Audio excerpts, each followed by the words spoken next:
пак си пред платната. Какво си мислиш, че ще постигнеш това? Рисуването е загуба на време. Ще станеш доктор, не безполезен художник. Как ще живееш без стабилна работа и доходи? Никой няма да те взема на сериозно, дори и аз. Не мога да те гледам как си похабяваш живота за глупости. Твоите мечти са безмислени. Трудно ми е да повярвам, че си толкова наивен. Искам най-доброто за теб, но явно ти сам не го искаш. Подкрепям те само за да не кажеш, че не съм опитала. Но не ме разочаровай още повече. Винаги можеш да се откажеш и да направиш нещо смислено.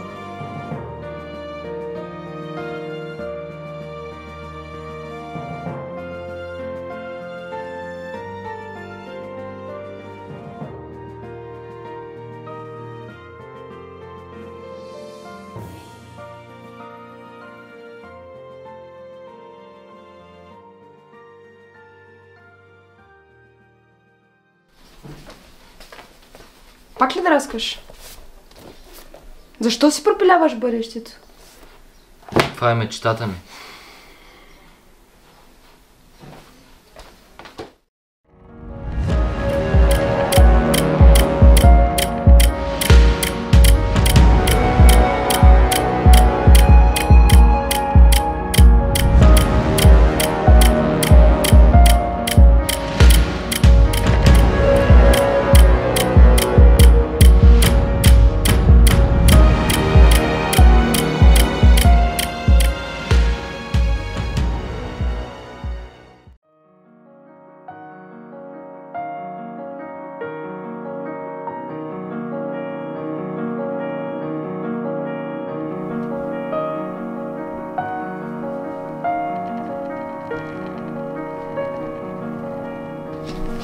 Защо ти пращат писмо от академията?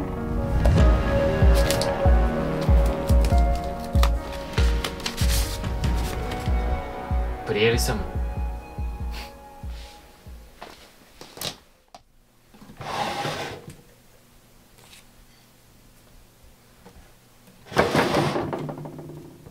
Баща ти.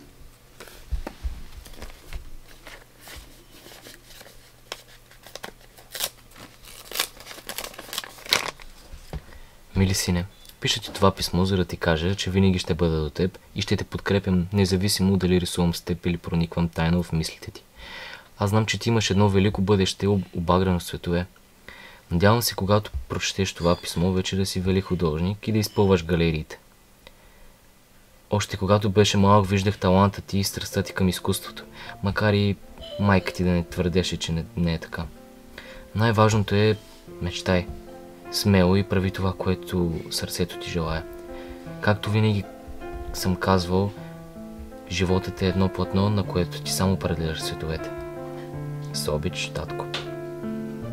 Ще ми покажеш ли картината?